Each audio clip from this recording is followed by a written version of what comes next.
अस्सलाम वालेकुम जी, मुझे कहते हैं सैयद मोहम्मद अवैस और आप देख रहे हैं प्रोग्राम स्पोर्ट्स 360 और मुझे स्टूडियोज में ज्वाइन कर रही है पाकिस्तान की साबिक कप्तान सना मीर। अस्सलाम वालेकुम सना। वालेकुम अस्सलाम। इनके साथ मुझे ज्वाइन कर रही है फर्स्ट क्लास क्रिकेटर हैं काशिफ। अस्सलाम वालेकुम काशिफ भाई। वालेकुम अस्सलाम। काशिफ भाई, बहुत शुक्रिया आप दोनों के टाइम का। पाकिस्तान T20 सीरीज इस वक्त जारी है पाकिस्तान में, जहां पर कल एक बड़ा इंटरेस्टिंग मैच खेला गया T20 का। अब जो दूसरी लेग है वो पिंडी के अंदर खेली जाएगी, जहां पर दोनों टीम इस वक्त पिंडी में मौजूद हैं। T20 मैचेस यहां पर भी खेले जाने, लेकिन कल शायद था कि डिसाइडर होगा T20 सीरीज का, जो कि 5 T20 सीरीज खेली जानी। लेकिन कल बड़ी जबरदस्त आपको परफॉर्मेंस नजर आई। अब मैं गलत होऊंगा अगर उनको चाचा कहूं, लेकिन इफ्ती मेनिया की तरफ से आपने कल परफॉर्मेंस दी, एक अनसंग हीरो पाकिस्तान की तरफ से। मैं कहता हूं कि हमेशा उन्होंने परफॉर्म किया पाकिस्तान के लिए, चाहे आप ऑस्ट्रेलिया सीरीज की बात करें, चाहे आप बात करें अनफॉर्चुनेट PSL उनका इतना खास नहीं रहा, लेकिन चाहे वो एग्जीबिशन मैच की आप बात करें, लेकिन जब क्रूशल टाइम था कल पाकिस्तान को सबसे ज्यादा जरूरत थी तो इफ्तिखार ने वो कर दिखाया पाकिस्तान के लिए। शायद क्योंकि दूसरी जो बैटिंग ऑर्डर अगर हम देखें तो कहीं ना कहीं वो फ्लॉप हुआ, अंडर प्रेशर आपकी टीम नजर आ रही थी, लेकिन ऑलमोस्ट एक विनिंग मैच को लेके गए। लेकिन अनफॉर्चुनेटली कल हम 4 रन से मैच हारे, लेकिन बड़ी जबरदस्त परफॉर्मेंस इफ्तिखार की। अगर इफ्तिखार की इनिंग्स की बात करूं तो इफ्तिखार ने टोटल 60 रन बनाए थे 24 बॉलों में, जिसमें उनके 6 छक्के थे और उसके अलावा 3 चौके उन्होंने स्कोर किए थे। इसके अलावा फहीम अशरफ का बड़ा एक जबरदस्त उनके साथ पार्टनरशिप यहाँ पर ही, जिन्होंने कोशिश की कि हम टीम को जो सा जितवा सके, लेकिन अनफॉर्चुनेटली वो भी विनिंग नोट तक नहा लेके जा सके टीम को। इस पर जरूर मैं बात करूंगा कितनी इंपॉर्टेंट इनिंग्स थी इफ्तिखार की, और ODI के अंदर इफ्तिखार की कितनी जरूरत है मिडिल ऑर्डर के अंदर, स्पेशली जब हमने एशिया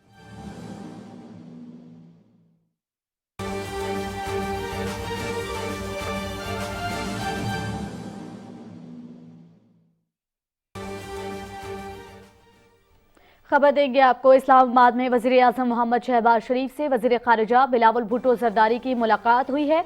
वज़ीर ख़ारिजा ने वज़ीर आज़म को वज़ारत ख़ारिजा के उमूर के हवाले से आगाह किया और मुलाकात में मुल्क की मजमूई सियासी सूरत हाल पर तफसीली गुफ्तगू हुई है। खबर दे रहे हैं आपको कि इस्लामाबाद में वज़ीर आज़म मोहम्मद शहबाज शरीफ से वज़ीर ख़ारिजा बिलावल भुट्टो ज़रदारी की मुलाकात हुई है और वज़ीर ख़ारिजा ने वज़ीर आज़म को वज़ारत ख़ारिजा के उमूर के हवाले से आगाह भी किया। मुलाकात में मुल्क की मजमूई सियासी सूरत हाल पर गुफ्तगू की गई है। खबर दे रहे हैं कि वज़ीर ख़ारिजा की मुलाकात हुई है वज़ीर आज़म मोहम्मद शहबाज शरीफ से, और मुलाकात में वज़ीर ख़ारिजा ने वज़ीर आज़म को वज़ारत ख़ारिजा के उमूर के हवाले से आगाह किया है और मुलाकात में मुल्क की मजमूई सियासी सूरत हाल पर भी गुफ्तगू की गई है। वज़ीर आज़म से वज़ीर ख़ारिजा बिलावल भुट्टो ज़रदारी की मुलाकात हुई है। वज़ीर आज़म मोहम्मद शहबाज शरीफ से वज़ीर ख़ारिजा बिलावल भुट्टो ज़रदारी की मुलाकात हुई है। वज़ीर ख़ारिजा ने वज़ीर आज़म को वज़ारत ख़ारिजा के उमूर के हवाले से आगाह भी किया और मुलाकात में मुल्क की मजमूई सियासी सूरत हाल पर तफसीली गुफ्तगू भी की गई है। वज़ीर आज़म मोहम्मद शहबाज शरीफ से वज़ीर ख़ारिजा बिलावल भुट्टो ज़रदारी की एक मुलाकात हुई है, जिसमें वज़ीर ख़ारिजा ने वज़ीर आज़म को वज़ारत ख़ारिजा के उमूर के हवाले से आगाह भी किया। और ये थी PTV ताज़ा तरीन।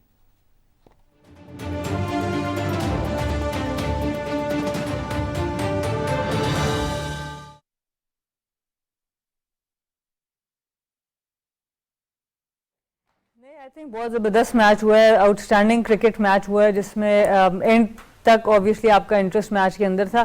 और ओवरऑल अगर हम सीरीज़ के लिए बात करें तो ये रिजल्ट सीरीज़ के लिए बड़ा अच्छा था, अदरवाइज बड़ी डेड सीरीज़ हो जानी थी अगर पाकिस्तान कल जीत जाता। और ऑब्वियसली एज पाकिस्तानीज तो हम ये चाहते हैं, बट क्रिकेट के फ़ैन की हैसियत से आई थिंक ये जो रिज़ल्ट निकला है, ये अब अगले 2 मैचेस बड़े इंटरेस्टिंग हो चुके हैं जो पिंडी में T20 होने वाला है।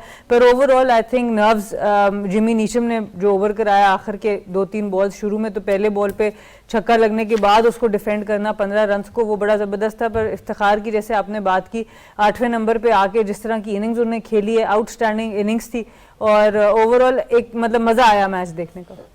काशिफ भाई, सना ने भी अपना इनिंग्स की बात की। मैं इफ्तिखार पे जरूर आऊंगा क्योंकि मैंने कहा कि अनफॉर्चुनेट है, उनका ज्यादा नाम बेचारों को आता नहीं, हमेशा क्रिटिसाइज ही किया जाता है। लेकिन अगर मैं पूरे बैटिंग ऑर्डर की बात करूं, क्रिटिसाइज नहीं करा कप्तानी को लेकिन कल मुझे बैटिंग ऑर्डर पाकिस्तान टीम का समझ में नहीं आई। जब आपके ऊपर प्रेशर सिचुएशन थी, आपके ओपनर्स जल्दी डिपार्ट करके, उसके बाद साइम अयूब भी आपको पता जल्दी आउट हुए हैं, फखर जमान भी यहां तक जल्दी आउट हुए हैं। इफ्तिखार को इतना नीचे भेजने का अपना मकसद क्या था? आई गेस एक रचन रविंद्रा लेफ्ट आर्म स्पिनर लगे हुए थे, 7 ईश सोधी left right arm leg spinner लगे हुए थे, तो मोस्ट प्रोबेबली वो एक्सपेरिमेंट करना चाह रहे थे कि लेफ्ट हैंडेड बैट्समैन जाके विद द स्पिन जो है वो 2-1 बड़े शॉट्स खेल ले। और खासतौर पे जिस ग्राउंड में कल मैच था वो शाहीन शाह अफरीदी का शायद फेवरेट ग्राउंड बनता चला जा रहा है, वहां पे रन्स वो कर रहे हैं, तो एक एक्सपेरिमेंट था। और उस एक्सपेरिमेंट की वजह से इफ्तिखार का जो नंबर है वो नीचे चला जाता रहा। और कल के दिन की अगर स्पेसिफिकली बात की जाए तो जो लेफ्ट हैंडेड बैट्समैन है वो ज्यादा अच्छा परफॉर्म कर नहीं सके against right hand leg spinner और लेफ्ट आर्म स्पिनर, और at the end of the day फिर इफ्तिखार ही थे जिन्होंने जाके परफॉर्म किया। सो शायद वन ऑफ डे था कि जिसमें उनकी जो बैटिंग नंबर है वो बहुत ज्यादा नीचे चला गया। वरना अगर इफ्तिखार की बात कीजिए मुझे लगता है कि टॉप 4 में वो बारी कर सकते हैं, नंबर 4-5 पे बारी कर सकते हैं। हाँ, ये जरूर है, एक सवाल मेरा हमेशा इफ्तिखार की जब मैं बात करता हूँ कि राइट हैंड लेग स्पिनर को वो कितना अच्छा खेल जाएंगे, ये उनकी सलाहियतों का इम्तिहान होगा, बिकॉज हमने थ्रू आउट द करियर उनको स्ट्रगल करते हुए देखा लेग स्पिनर पे। ये भी हो सकता है कि शायद ईश सऊदी के सामने उनको जो है वो कप्तान ना उतारना चाहते हो, बिकॉज बाकी अगर जितने भी इसलूब हैं बॉलिंग के उनके अगेंस्ट इफ्तिखार एक्स्ट्रॉर्डिनरी बड़ा अच्छा परफॉर्म करते आ रहे हैं रिसेंट पास्ट में। अगर सना मैं बैटिंग ऑर्डर की बात करूं पाकिस्तान की, आपको पता है कल रिजवान परफॉर्म नहीं कर पाए, ना बाबर आजम परफॉर्म करे, फखर जमान एक थोड़ा सा ऑफ कलर आपको इस पूरी सीरीज के अंदर नजर आए हैं। आपने भी कल एक बड़ी अच्छी बात की थी, मुझे याद है कि जो जब इस तिहाने पे जब सीरीज एक पहुंची हुई है कि आप ऑलमोस्ट एक सीरीज जीत सकते हैं, लेकिन अगर यहां पर कुछ चेंजेस की जाती हैं और लड़कों को कॉन्फिडेंस यहां पर आएगा कि हम सीरीज जीते हैं, एक कॉन्फिडेंस गेन होता है, नए लड़कों की मैं बात कर रहा हूं। बेहतर नहीं था कि फखर को कल हम रेस्ट देके तो हारिस को यहां पर सिलेक्ट कर लेते? देखिए, हाइंडसाइड में तो आप बहुत सी बातें कर सकते हैं, क्योंकि कल तीसरा मैच था तो इतना प्रेशर फखर के ऊपर भी नहीं था जो अब शायद चौथे मैच के लिए आएगा कि भाई अब शायद उन्हीं को बिठाना पड़े। बट अदरवाइज ये हाइंडसाइड की बात है। Left hand I think top order में बहुत ही इंपॉर्टेंट है। आपके पास आयम अयूब भी आ गए हैं, Fakhar Zaman obviously he is an impact player, जब चलते हैं तो फिर वो मैच का पासा पलट देते हैं।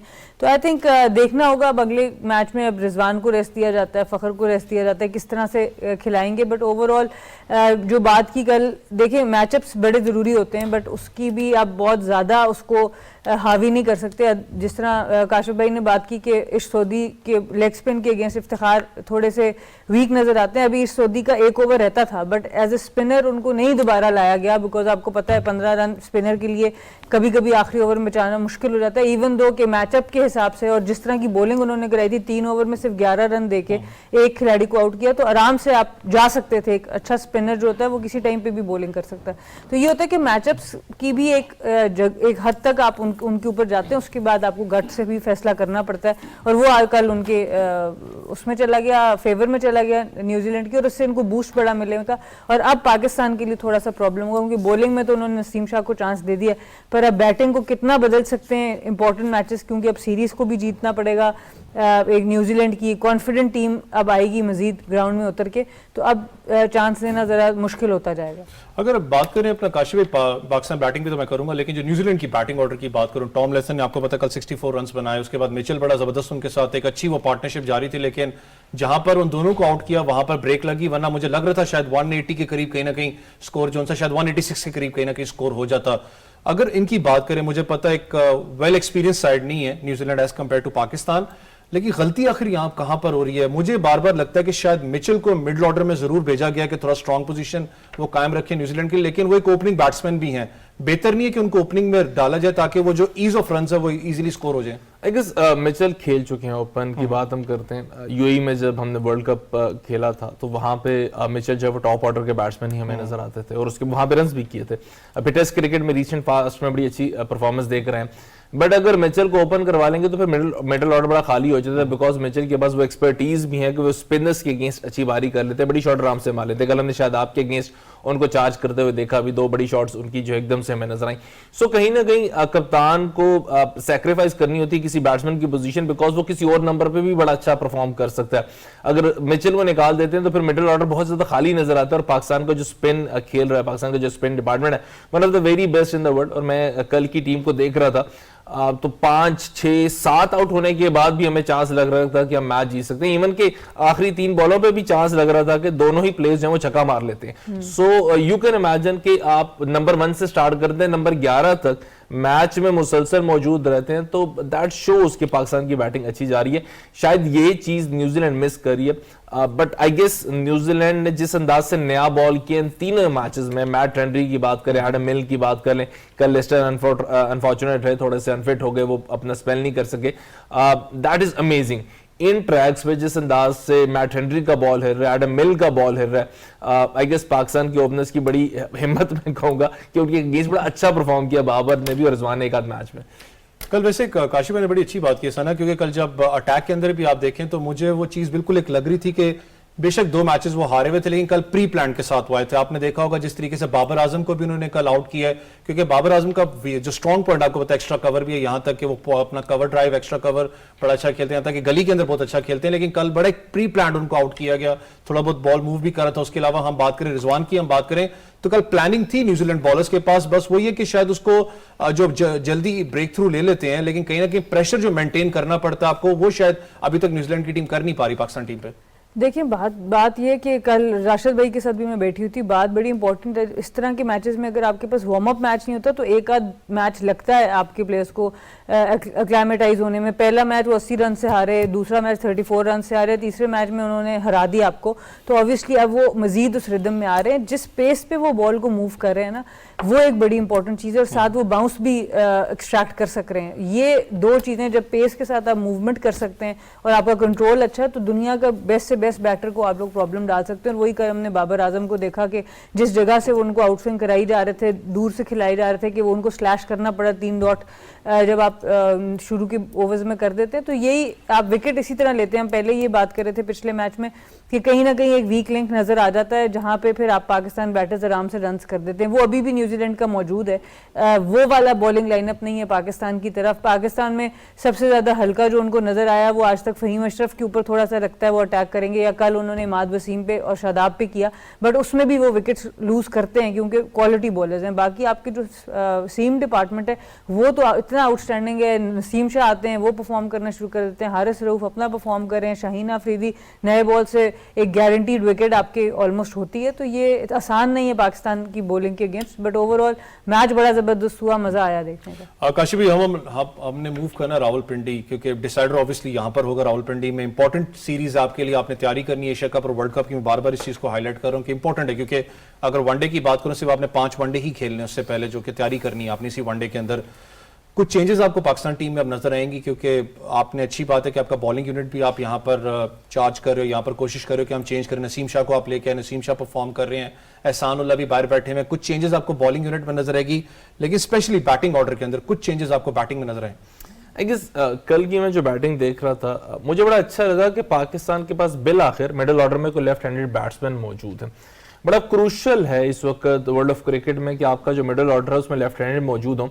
वैसे पिछले न जाने कितने साल हो गए कि किसी भी टीम के पास कोई बहुत आला एक्स्ट्राऑर्डिनरी कोई ऑफ स्पिनर नजर नहीं आ रहे। अगर मैं वर्ल्ड ऑफ क्रिकेट की बात करूं तो शायद एक अश्विन है जो कि वाइट बॉल क्रिकेट खेल रहे होंगे, शायद एक मोइन अली खेल रहे होंगे। दुनिया में जितनी भी परफॉर्मेंसेज आ रही हैं वो लेफ्ट आर्म स्पिनर की आ रही हैं या राइट आर्म लेग स्पिनर की आ रही हैं। तो उनको कोप अप करने के लिए middle of the innings her team के पास लेफ्ट हैंडेड बैट्समैन और क्वालिटी लेफ्ट हैंडेड बैट्समैन होना बड़ा जरूरी है। अब कल की टीम में मुझे शायद एक कमी महसूस होती है कि ऐसे बैट्समैन की, अगर मैं ओडीआई में कन्वर्ट करना चाहूं कल की टीम को, कि जो इनिंग्स को लंबा लेके चल सके। ये 20 ओवर का मैच नहीं होगा, ये 50 ओवर का मैच होगा, ऊपर से 2 विकेट्स आउट हो जाती हैं, तो फिर लंबा लेके जाने वाला बैट्समैन हमें कम नजर आता है। फखर ने ओपन कर दी, अल्टीमेटली बाबर 3 पर आ जाएंगे, तो क्या 4 पे साइम अयूब सेट है। इफ्तिखार के struggles against right hand leg spinner हम देखते हुए नजर आ रहे हैं। दुनिया में हर अच्छी टीम के पास एक अच्छा लेग स्पिनर है। तो शायद मेरे को दूसरा प्रोग्राम है कि जब मेरे जहन में एकदम से पॉप अप कर जाता है हारिस सोहेल वनडे स्क्वाड के लिए, अगर वो फिट हैं और अगर बल्ले पे गेंद उनके प्रॉपर लग रहा है, तो शायद एक आध कमी मुझे या एक आध जगह जो है वो उनकी बनती में नजर आती है। उसके अलावा अगर देखा जाए तो बड़ा ही सॉलिड सा हमें अपना स्क्वाड नजर आता है, जहां पे स्पिन पूरा है, जहां पे फास्ट बॉलिंग पूरी है, जहां पे टॉप ऑर्डर पूरा है। बस एक कमी शायद वो मिडिल ऑर्डर की है, वो भी पूरी हो सकती है। लेकिन काशिफ जैसे आपने भी कहा, क्योंकि मैं क्योंकि पढ़ रहा था स्टैट्स इफ्तिखार के, स्पेशली 9 वनडे वो खेले हैं। पिछले साल एक भी सना वो वनडे नहीं खेले पाकिस्तान के लिए, क्योंकि कल जब उन्होंने इनिंग्स खेली, जब उससे पहले भी आप बात कर लें, आपको याद है ऑस्ट्रेलिया सीरीज के अंदर भी उन्होंने वाहिद पाकिस्तान के लिए स्कोर किया था, मुझे याद है अभी भी। उनके ऊपर बार बार ये बात होती है, Kashif is right on the point, कि स्पिन बॉल को बड़ा अच्छा खेलते हैं, मिडिल ऑर्डर को आप वो संभाल सकते हैं आपके। मैं बड़ा हैरान हूं कि वनडे स्क्वाड में उनका नाम नहीं है। देखिए ये तो अब आपको अर्न करना पड़ता है। पाकिस्तान लेवल ऐसा है, जैसे लेग स्पिन के ऊपर अगर उनका एक प्रॉब्लम नजर आ रहा है तो सबसे पहले उनको वो निकालना पड़ेगा अपनी गेम के अंदर से, T20 में भी उसको शो करना पड़ेगा। पैकेज वो पूरा है, क्योंकि आपको ऑफ स्पिन भी करके दे सकते हैं, फील्डर भी काफ़ी अच्छे हैं, बैटिंग दोनों तरह की कर सकते हैं, अगर विकेट्स गिर जाएं तो स्टे भी करना जानते हैं।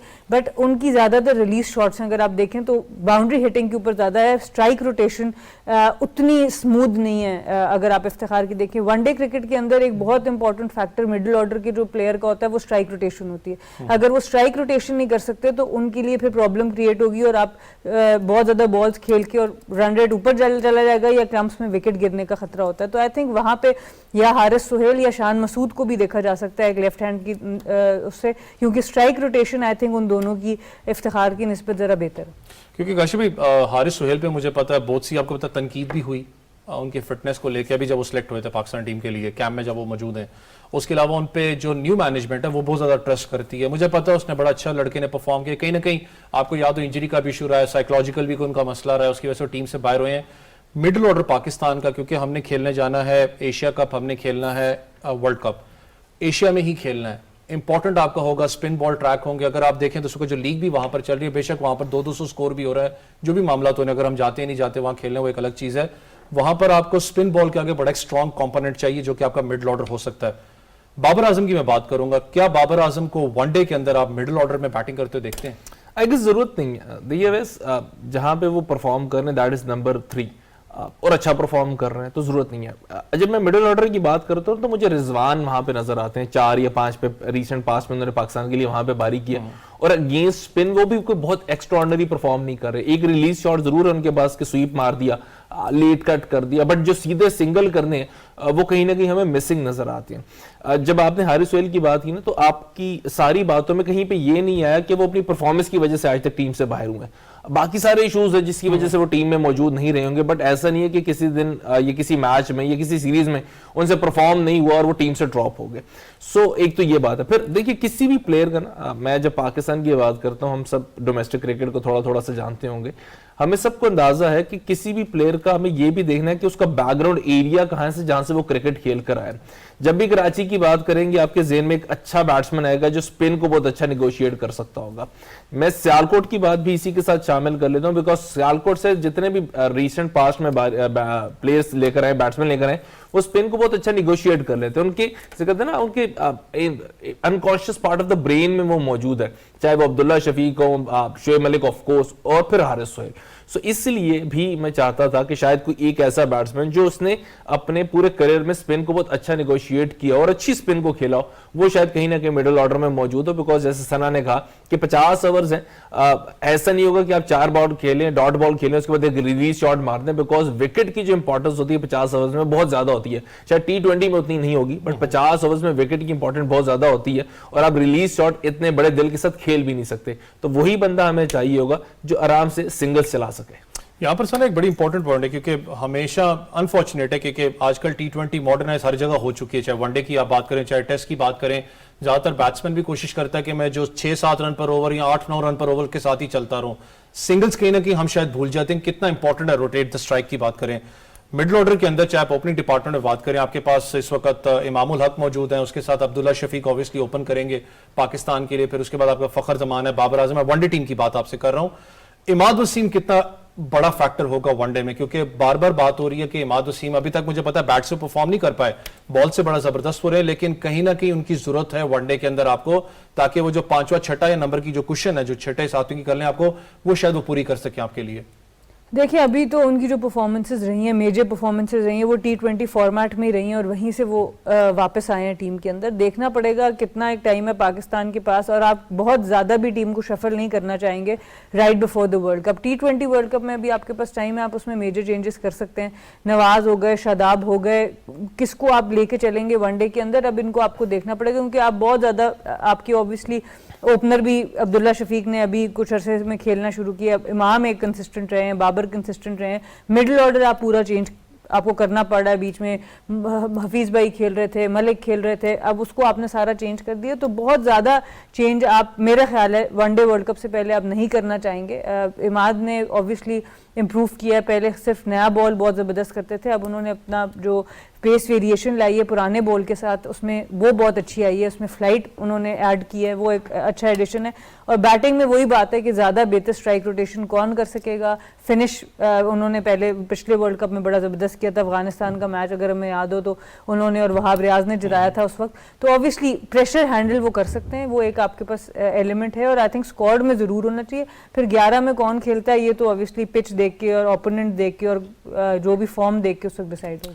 काशिफ भाई पिचेस बड़ी इंपॉर्टेंट है, क्योंकि आपने, मैंने कहा एशिया कप में आपने, सॉरी एशिया के अंदर आपने खेलना, चाहे एशिया कप की बात करें चाहे वर्ल्ड कप की बात करें, इस वक्त जो हालिया जो सीरीज पाकिस्तान की हो रही है, क्योंकि मैं वहां पर था, मुझे भी शायद थोड़ा बहुत देखा मैंने कि पिचेस पे बहुत ज्यादा काम किया जा रहा है, चाहे वो पिंडी स्टेडियम की बात करें चाहे लाहौर स्टेडियम की बात करें। आप भी वहां लाहौर में अपना खेलते रहे सना, क्योंकि ऑब्वियसली कप्तान रही है पाकिस्तान की। कुछ डिफरेंस नजर आई इस दफा विकेट की? क्योंकि ये क्वेश्चन हमेशा लोग ट्विटर पे भी, जहां तक भी जो सोशल मीडिया हैंडल्स है वहां पर कर रहे हैं कि थोड़ा बहुत डिफरेंस आपको विकेट्स में नजर आ रहा है कि एटलीस्ट स्कोर जो सा है वो अच्छा हो रहा है। यहाँ पर फाइट हो रही है बैट्समैन को कि वो कोशिश करता है कि मैं जो सा है बॉलर के आगे जो सा स्कोर कर सकूं।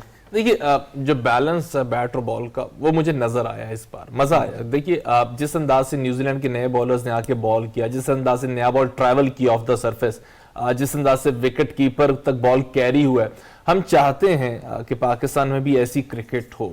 जो बैट्समैन है, जो ओपनिंग बैट्समैन है, उसको टाइम लेके रन्स करने पड़े, और जो क्वालिटी बैट्समैन है वो रन्स करे। ऐसे नहीं है कि जो जोर से बल्ला घुमा रहा है अब वो रन्स करता चला जा रहा है, बिकॉज पहले तीनों ही मैचेस की बात करें क्वालिटी बैट्समैन ने रन्स किए हैं।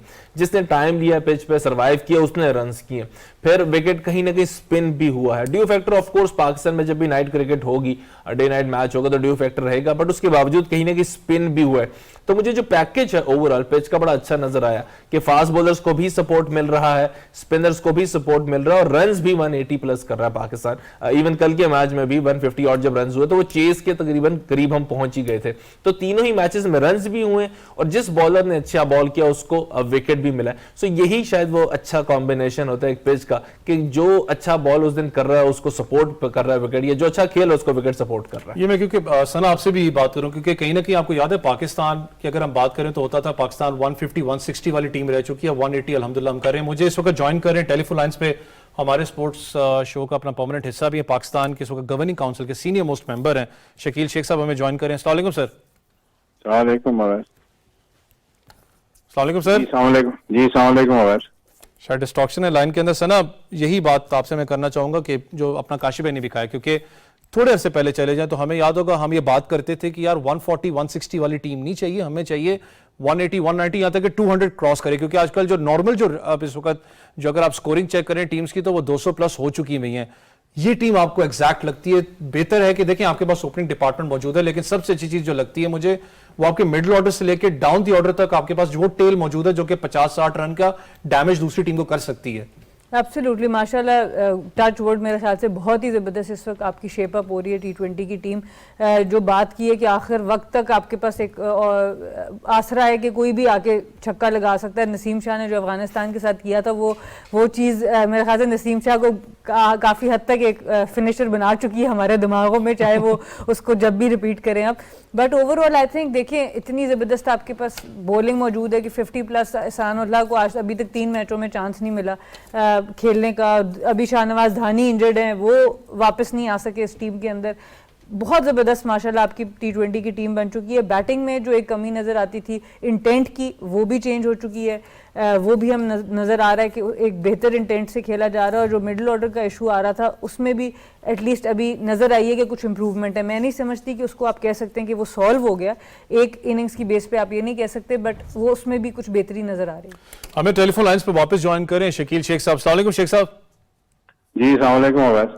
सर बहुत शुक्रिया आपके टाइम का। सर अभी मैं काशिफ भाई से भी और सना से यही बात कर रहा था, जो कल खास करके पाकिस्तान की एक डिफरेंट आपको बैटिंग अप्रोच नजर आई। इफ्तिखार की हम बात करें, कहीं ना कहीं शायद कप्तानी में वही शायद बॉलिंग कॉम्बिनेशन को देख के था कि इफ्तिखार को हम नीचे भेजते बैटिंग कर रहे हैं, लेकिन इफ्तिखार ने अपने क्रिटिक्स को शट किया, क्योंकि सर उनका नाम अनफॉर्चुनेटली चाचा इफ्तिखार कहा जाता है। कल हारिस रऊफ भी कहीं ना कहीं कह रहे थे वो, लेकिन जिस तरीके से कल उन्होंने परफॉर्म किया है, पूरा एक वन साइडेड मैच जो पाकिस्तान के हक में लेके गए, लेकिन अनफॉर्चुनेट जीत ना पाए। जी हाँ, यकीनन इफ्तिखार तो खैर बहुत ही जबरदस्त खेला है, मगर थोड़ा सा मेरा इशू ये था कि सारे लोग यहाँ पे कह रहे थे कि 5-0 होना चाहिए, यानी कि व्हाइट वॉश होना चाहिए। मगर they have stage come back, और कम बैक स्ट्रांगली किया उन्होंने। 162 कुछ इतना ज्यादा स्कोर नहीं था, लेकिन बहरहाल ये क्रॉनिक प्रॉब्लम तो है कि जब हमारे दोनों ओपनर बाबर और वो जल्दी आउट होते हैं तो फिर नीचे से थोड़ा सा ना स्टेबिलिटी नहीं आती। ये जो मिडिल ऑर्डर में स्टेबिलिटी का फैक्टर है ना, ये बड़ा इंपॉर्टेंट है, जो थोड़ा सा लेक कर रहा है। जाहिर इस पे काम कर रहे हैं, टीम ये जबरदस्त है और ये वर्ल्ड बीटर है, और पाकिस्तान की टीम बहुत अच्छा है, इसका कॉम्बिनेशन भी बहुत अच्छा है। एक दो चीजें ट्राई करते हैं, मगर देखें इफ्तिखार को भी थोड़ा सा लेट भेजा है। जहाँ पे शहनशाह को भेजा था, मेरा इशू ये था कि वहां पे आप भेजते उसको फहीम अशरफ को, क्योंकि आपने खब्बे बॉलर लगा हुआ था तो आपने कहा कि चले लेफ्ट हैंडर कोई भेजते, तो Faheem Ashraf has proven itself. अच्छा, अगर नीचे की तरफ आप जाते ना तो जहां इफ्तिखार ने मैच बना दिया था, अगर आखिरी 1-2 ओवरों में शहनशाह आता तो वो फिर लंबी हिटें कर सकता था। बहरहाल ये इशू तो क्रिकेट में चलते रहते हैं, लेकिन टीम परफॉर्म वेल और ज़ाहिर हार जीत तो होती है। और न्यूजीलैंड वालों ने जाहिर है कि कम बैक किया, खासतौर पर मिल्ली ने बहुत अच्छी गेंद की है। सेकंड मैच में शायद उसको उन्होंने ड्रॉप किया था, एस सूदी को भी किया था। तो देखने जाए कि पाकिस्तान की टीम अच्छी है और इसमें अभी तो कई लड़के बाहर बैठे हुए हैं, उन्होंने भी आगे खेलना है। थोड़ा सा एहसान का इशू था, इसके टीथ का थोड़ा सा मसला था, वरना मेरा ख्याल है कि वो भी शायद खेल जाता, मगर थोड़ा सा इसका प्रॉब्लम था। तो पाकिस्तान की ये ट्राई तो कर रहे हैं और कोशिश कर रहे हैं कि एक बेहतर कॉम्बिनेशन बन सके। लेकिन सर अपना क्योंकि कल एक सना ने बड़ी अच्छी बात की थी कि जैसे आपने सर कहा ना सीरीज जीतने वाली बात कि पिंडी में जीतनी चाहिए, क्योंकि कहीं ना कहीं आपको टफ मैच नजर आए, ताकि खास करके एक जो कॉम्बिनेशन होता है टीम का आपको टफ सिनेरियो के अंदर से आपको नजर आता है किस तरीके से जेलअप होकर खेलती है। लेकिन सर अगर हम बात करें पिंडी के अंदर तो कुछ चेंजेस आपको नजर आ रही है टीम में, क्योंकि फखर जमान परफॉर्म सही तरह कर नहीं रहे, तो हारिस को शायद इंक्लूड यहां पर किया जाए। उसके अलावा बॉलिंग यूनिट में बात करें, जैसे आपने भी कहा हमारे बॉलर्स बाहर बैठे हुए हैं, तगड़े फास्ट बॉलर्स बैठे हुए हैं, तो कहीं ना कहीं एहसानुल्लाह को वापस टीम में लाया जाए। बिल्कुल, देखिए कम्युनिस्ट थोड़ा सा चेंज तो होगा क्योंकि ट्राई कर रहे हैं और यही है कि यहीं पे हमने ट्राई करना है। ये 5 मैच है, मेरा ख्याल है पिंडी में भी आपको मेरा अंदाजा है कि विकेट की, क्योंकि वहाँ पे जो प्रिपरेशन हो रही है, जो रिपोर्ट्स आ रही है, मैं खुद भी आ रहा हूँ इस्लामाबाद, तो वहाँ पे थोड़ा सा ना हाई स्कोरिंग गेम्स का है मेरा ख्याल है वहाँ पे एक्सपेक्टेशन पिच की वजह से। तो वहाँ पे थोड़ा सा आपको चेंज तो करना पड़ेगा। फखर को आपने काफी मौका दिया है, फखर का देखें इज वर्ल्ड क्लास और अच्छा खेलता है, लेकिन कभी कभी नहीं भी आदमी से खेला जाता है, लेकिन इसका ये मतलब नहीं डिस्कार्ड किया जाए या उसको थोड़ा सा डिस्करेज किया जाए। Saim Ayub is a very good prospect for Pakistan. थोड़ा सा आपको चेंजेस तो नजर आएगी, मुझे लगता है कि उसको भी चांस देंगे, नवाज को भी चांस देंगे मिडिल ऑर्डर में या डाउन द मिडिल ऑर्डर, और फिर हारिस को भी खिलाएंगे ताकि पाकिस्तान के ये सारे लड़के तकरीबन खेल जाएंगे और एक अच्छी सीरीज है। और मुझे मतलब कोई शक नहीं है कि पाकिस्तान इंशाल्लाह ये सीरीज जीतेगा। शेख साहब मेरे साथ लाइन पे रहेगा सर ना, जैसे शेख साहब ने भी कहा ऑब्वियसली, जैसे आपने भी कल बात ये करी थी कि इंपॉर्टेंट है कि हम थोड़े बहुत चेंजेस करें, उन लड़कों को यहाँ पर लेके, क्योंकि आपके पास मैचेस फिर कम है। मैं वही बार बार रिमाइंड करवाता हूँ व्यूअर्स को, हमने वर्ल्ड कप और एशिया कप से पहले बहुत कम मैचेस खेलने हैं, यही आपकी तैयारी। यहाँ पर एक अच्छा स्क्वाड जो आपका निकलेगा वही वर्ल्ड कप और एशिया कप के लिए जाएगा। बिल्कुल, देखिए ओवरऑल इतना कंपटीशन, हेल्दी कंपटीशन टीम के अंदर अब जनरेट हो गया कि अब आपको चांसेस देने पड़ रहे हैं एग्जैक्टली फॉर्मलाइज करने के लिए कि आप किस प्लेयर के साथ लेके जाएंगे बैक, मतलब लाइक टू लाइक रिप्लेसमेंट्स आपके पास मौजूद है। इमाद वसीम हो गए, शादाब हो गए, मोहम्मद नवाज हो गए, इनमें से किसी भी 2 को आप किसी भी टाइम पे खिला सकते हैं। इसी तरह अगर आप फास्ट बॉलिंग में देख लें तो वहाँ पे आप शाहीन आफरीदी को देखते हैं, वो भी अपने आप को पुश कर रहे हैं बैटिंग के अंदर ताकि खाली एक बॉलर से रिप्लेस कोई भी किसी को ना कर सके, जबकि टॉप बॉलर हैं और आप ऑब्वियसली अपने आप को एज ए प्लेयर भी इंप्रूव करते हैं। तो वहाँ पे भी like to like replacements as fast bowling department भी आपके पास मौजूद हैं। तो ओवरऑल एक अच्छी टीम की यही निशानी होती है कि उसकी एक स्लॉट के लिए 2-2 लोग वहाँ पे मौजूद होते हैं और किसी को भी आप चेंज कर दें तो ज़्यादा टीम की स्ट्रेंथ को फर्क ना पड़े, क्योंकि at the end of the day ये पाकिस्तान की टीम है। जितनी स्ट्रांग होगी आपका बेंच, जितना स्ट्रांग होगा आपकी जो प्रोबेबिलिटी है मैच जीतने की वो बढ़ती जाएगी। आप नकाशी में अगर मैं बात करूं पाकिस्तान बॉलिंग लाइनअप की, आपने बात की जमान खान को इंक्लूड किया गया था, अच्छी बात है। जमान खान को आप क्या नाम है इसका एक्सचेंज प्रोसेस में आपने रखा हुआ है कि आप रेस्ट देते हो यंगस्टर को, फिर आप सीनियर कैंपेयर को, आपके जो बेंच लाइनअप है वो स्ट्रांग है काफी। मैं बात करूंगा हारिस रऊफ की, क्योंकि जिस तरीके से हारिस रऊफ कंटिन्यूसली परफॉर्म करते हुए आए हैं, मुझे पता है कि थोड़ा आप इस सीरीज से पहले चले जाएं तो हारिस रऊफ पे बात हो रही थी कि यार ही इज एक्सपेंसिव, कहीं ना कहीं वो बहुत ज्यादा रन्स लीक करते हैं जो डैमेज पहुंचा देता है आपको पाकिस्तान बॉलिंग लाइनअप को। लेकिन जो उनकी अगर परफॉर्मेंस देखें कंटिन्यूसली न्यूजीलैंड के खिलाफ, he has been exceptionally well, क्योंकि जिस तरीके से वो ब्लॉक होल डिलीवरीज कर रहे हैं, स्लोअर वंस कर रहे हैं। आप अगर वो देखें पाकिस्तान कहीं ना कहीं जो आपका एंडिंग पॉइंट है न्यूजीलैंड का, जहां पर आपके डेथ ओवर्स चल रहे होते हैं, वो मेन कैंडिडेट है पाकिस्तान के लिए जिस तरीके से परफॉर्म कर रहे हैं। देखिए जहां पे रन्स लीक करने की बात की ना, उनकी जॉब ही ऐसी है। वो जिस दिन बहुत भी अच्छा परफॉर्म करेंगे तो वो अराउंड 25 से 35 के दरमियान में करेंगे, रन्स देंगे, लेकिन विकेट्स लेंगे। थोड़ा सा रिलेट करता हूं मैं क्रिस जॉर्डन के साथ, उनका काम ही डेथ ओवर्स में आके बॉलिंग करना है, तो वहां पे तो रन्स होंगे, लेकिन इंपॉर्टेंट ये है कि वो कितने कम रन्स करेंगे। ऐसा नहीं हो सकता कि वो 19वां या 20वां ओवर करें और 5 रन पे ओवर फिनिश कर दें, बट वो 8 या 9 पे फिनिश करेंगे तो भी उसको अच्छा ओवर कहा जाएगा। बट ये जरूर होता है कि बॉलिंग एनालिसिस में ये हमें लगता है कि 8 रन पर ओवर दिए। सो जो सिचुएशन है बड़ी इंपॉर्टेंट है, हारिस रऊफ से हम बॉल कब करवाते हैं। सेकंड इंपॉर्टेंट जो बात हमारी लाइनअप पे चल रही है, फास्ट बॉलिंग लाइनअप की चल रही है, वैसे हमें अभी ना ये भी देखना है कि क्या एहसान उल्लाह या जमान 10 ओवर करवाने की वो इंटेंट भी रखते हैं जो 4 ओवर्स की वो कर रहे हैं। बिकॉज वनडे क्रिकेट की जब मैं बात करता हूं तो 10 ओवर्स और मुख्तलिफ स्पेल्स में है।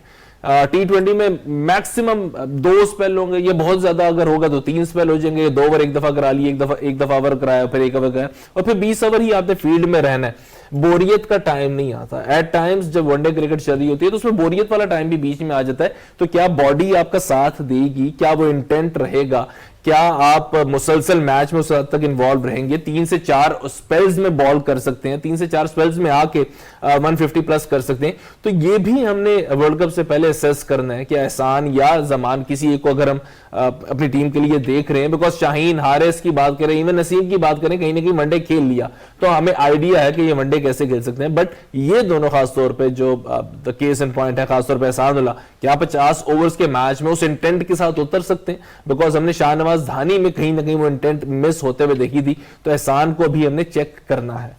सर ये बड़ी अच्छी बात की है काशिफ भाई ने, क्योंकि हम बात सर बार बार, क्योंकि जबान की इतनी ज्यादा T20 में क्योंकि बात हुई है, वनडे में ज्यादा बात नहीं, लेकिन एहसान उल्लाह की आपको पता है सर बहुत ज्यादा अपना बात की जा रही है कि वो वनडे स्टार पाकिस्तान का हो सकता है। लेकिन सर ये बात बिल्कुल ठीक है कि हमें वनडे सीरीज, क्योंकि हमारे पास 5 वनडे सीरीज है, इसी में हमें चेक करना पड़ेगा कितनी कंसिस्टेंटी और खास करके जो उसकी पेस है वो ड्रॉप ना हो, और वो क्या पूरे 10 ओवर का कोटा कराने में कामयाब होता है।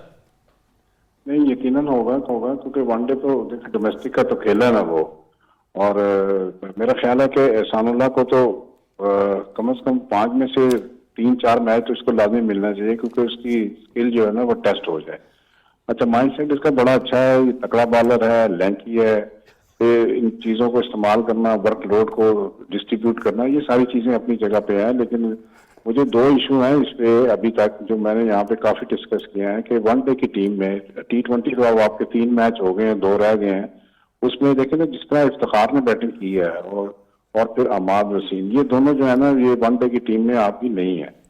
अच्छा, इसके पहले आप देख लें कि अभी 4-5-6 प्लेयरों ने आना है, जिसमें इमाम शामिल है, जिसमें अब्दुल्ला शफीक शामिल है, आरस सोहेल शामिल है।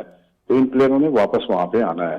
तो ये पाकिस्तान की टीम जो है ना, असल तो देखो टारगेट T20 तो है ही है, चले एक फैंटेसी क्रिकेट है, लोग आते हैं, फैंसशिप बड़ी होती है, लोग एंजॉय भी करते हैं, लेकिन असल टारगेट तो ये है कि एशिया कप आ रहा है, वो भी वनडे का है और वर्ल्ड कप आ रहा है।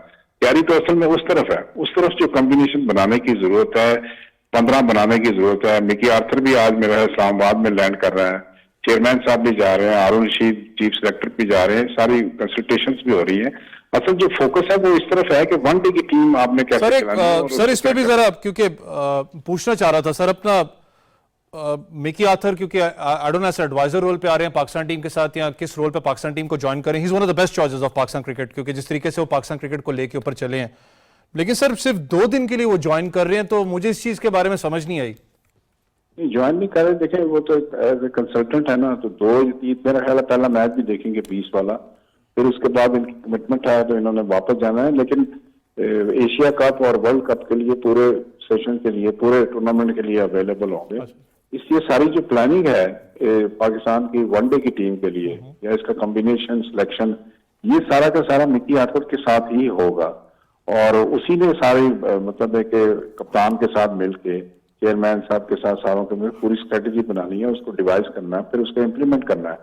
तो Mickey Arthur is very important कि 3-4 दिन यहाँ पे रहेगा इस्लामाबाद में, और ये सीरीज ऑफ कंसल्टेशन है, स्प्री ऑफ मीटिंग्स हैं।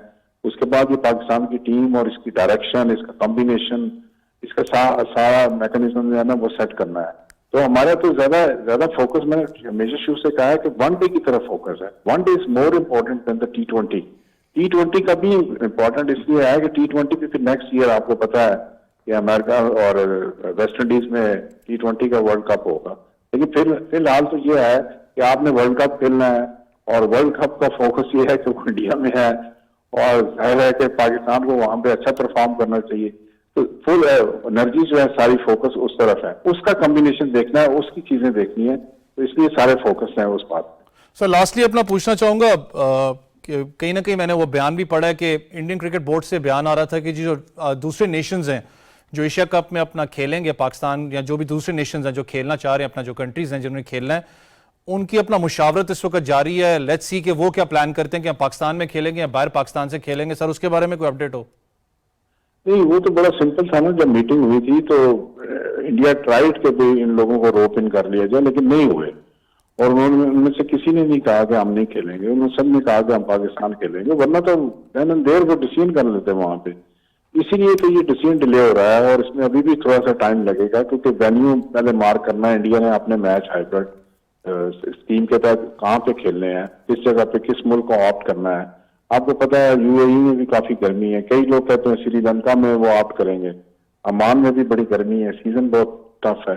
तो मेरा ख्याल है कि ये चल रही है नेगोशिएशन और जल्द फाइनल हो जाएगा, लेकिन किसी ने इनकार, पाकिस्तान के साथ सब खेलना चाहते हैं। आपको पता है कि इस दरमियान में फिर अफगानिस्तान के साथ भी मेरा ख्याल है कि सीरीज आएगी। पाकिस्तान ने फिर श्रीलंका भी जाना है 2 टेस्ट खेलने के लिए, और फिर एशिया कप और फिर वर्ल्ड कप है। तो काफी एंगेजमेंट तो काफी ज्यादा है, टाइट है। अगर एशिया कप इज इम्पोर्टेंट, हमारी तो ख्वाहिश है कि भाई आए, हम होस्ट हैं और हमारे यहाँ आके खेले। हालांकि कई तजवीजें ये भी थी कि पाकिस्तान ये वाला छोड़ फिर अगला वाला फुल करा दे, लेकिन हम तो अपनी पोजीशन पे स्टिक हैं, क्योंकि आप ही ने अलॉट किया, एशिया क्रिकेट काउंसिल ने डिसाइड किया पाकिस्तान में ही होना चाहिए और यहीं पे होना चाहिए। लेकिन अगर हाइब्रिड मॉडल आता है तो वो भी कोई बुरा नहीं है, चॉइस इज इक्वल ऑलमोस्ट।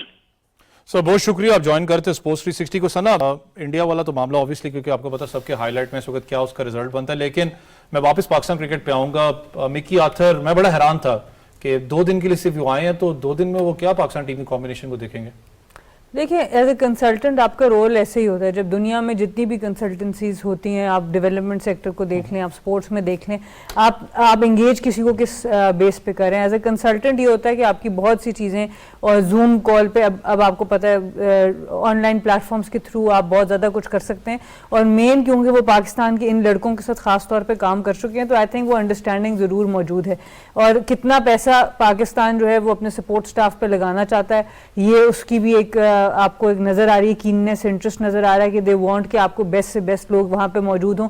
क्योंकि मेरे ख्याल से मिकी आर्थर ने कह दिया था कि वो अपना सारा कुछ छोड़ के नहीं आएंगे, so he can come as in a consultant role.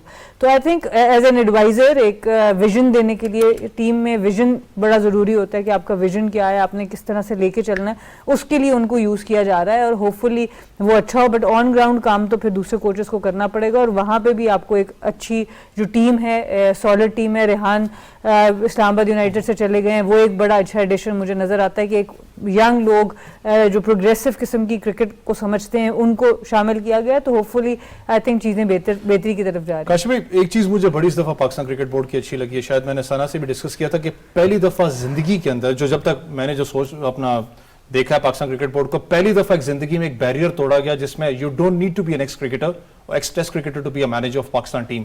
अगर आपको नॉलेज है क्रिकेट की, आपको पता है कि स्किल्स क्या है, मैनेजरल स्किल्स आपके पास तगड़े हैं, तो आप पाकिस्तान टीम को संभाल सकते हैं। Is the best choice I guess thanks to PSL then. जिस अंदाज से रेहान ने, हसन चीमा ने इस्लामाबाद को स्टार्ट किया, इस्लामाबाद को बनाया, इस्लामाबाद यूनाइटेड की मैं बात करूं, सो अल्टीमेटली चॉइस बनते चले गए। फिर सेकंड इंपॉर्टेंट थिंग है कि मीडिया की जो प्रेजेंस है इन लोगों की, वो जिस अंदाज से बात करते हुए नजर आ रहे हैं, जिस अंदाज से चीजों को मैनेज करते हुए नजर आ रहे हैं, that is very heartening to see. और आपने बिल्कुल ठीक कहा, सना की बात बिल्कुल ठीक है कि जो प्रोग्रेसिव लोग हैं, जो यंग जनरेशन है, जो इस फॉर्म ऑफ क्रिकेट को और आजकल की क्रिकेट की डायमेंशंस को समझ रही है, उसको टीम के साथ होना चाहिए।